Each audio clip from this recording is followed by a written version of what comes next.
সংক্ষিপ্ত। আসসালামু আলাইকুম ওয়া রাহমাতুল্লাহি ওয়া বারাকাতুহু।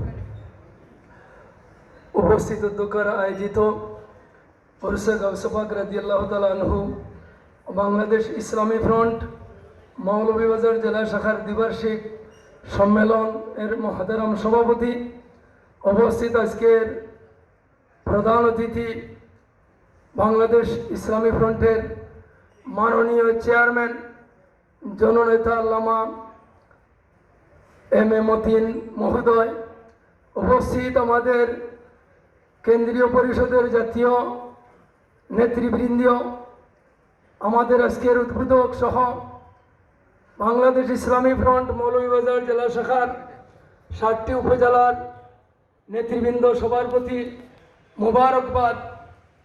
আসসালামু আলাইকুম ওয়া রাহমাতুল্লাহ। সম্মানিত নেতৃবৃন্দ, আপনারা জানেন, অবগত আছেন, 2022 সালের 22 আগস্ট আমাদের জেলা কাউন্সিল অনুষ্ঠিত হয়েছিল। আজকে 2025 সালের 18 অক্টোবর বাংলাদেশ ইসলামী ফ্রন্ট মৌলভীবাজার জেলা শাখার কাউন্সিল অনুষ্ঠিত হয়েছে। আলহামদুলিল্লাহ, এই 3 বছরের কার্যক্রম পরিচালনায় আমি কৃতজ্ঞতা স্বীকার করছি, বিশেষ করে এই পরিষদের সম্মানিত মহতারাম সভাপতি এবং সাধারণ সম্পাদক মহোদয়। আমরা অত্যন্ত কৃতজ্ঞতা স্বীকার করছি তাদের প্রতি, যে এই সংগঠনকে, সাংগঠনিক চেতনাকে বৃদ্ধি করার লক্ষ্যে 3 বছরের একটি প্যানেলের ভিতরে প্রতিটি উপজেলা প্রায় 2 বার কাউন্সিল হয়েছে, ঠিক কিনা বলেন? 2 বার প্রতিটি উপজেলা, 3 বছরের ভিতরে 2 বার প্রতি উপজেলা কাউন্সিল হয়েছে।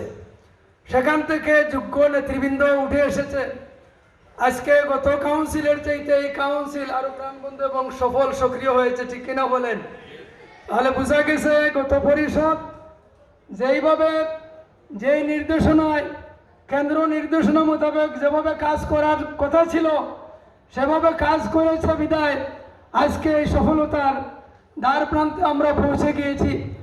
আপনারা জানেন, আমি জেলার দপ্তর সম্পাদক ছিলাম। আমি আমার কথাটুকু বলি, 2022 সালের এই কাউন্সিল থেকে নিয়ে 2025 সালের কাউন্সিলের ভিতরে এমন কোনো উপজেলা নাই, এমন কোনো কর্মসূচি নাই যেই কর্মসূচিতে আমি অদমকে আপনারা কাছে পেয়েছেন না এবং আমি অংশগ্রহণ করি না, এরকম একটা ডকুমেন্টও কেউ দেখাতে পারবে না প্রতিবেদনে। ইনশাল্লাহ এই পরিষদকে আগামীতে নতুন করে শক্তিশালী একটি পরিষদ আপনারা নির্বাচিত করবেন, যারা মৌলভীবাজারের প্রতিটি উপজেলা, প্রতিটি ইউনিয়ন বাংলাদেশ ইসলামী ফ্রন্টের এই কার্যক্রম শক্তিশালী হয় এবং এরই ধারাবাহিকতা এবং লক্ষ্যে আমরা কাজ করে যাব ইনশাল্লাহ। আপনারা বিভিন্ন উপজেলা থেকে আসছেন, আপনাদেরকে মোবারকবাদ, ধন্যবাদ।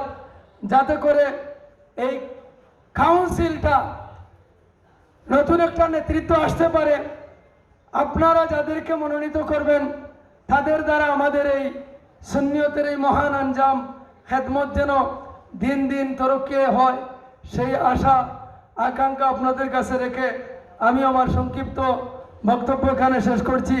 জাতীয় নেতৃবৃন্দদেরকে সম্মান এবং মোবারকবাদ জানিয়ে আসসালামু আলাইকুম ওয়া রাহমাতুল্লাহি ওয়া বারাকাতুহু। ধন্যবাদ।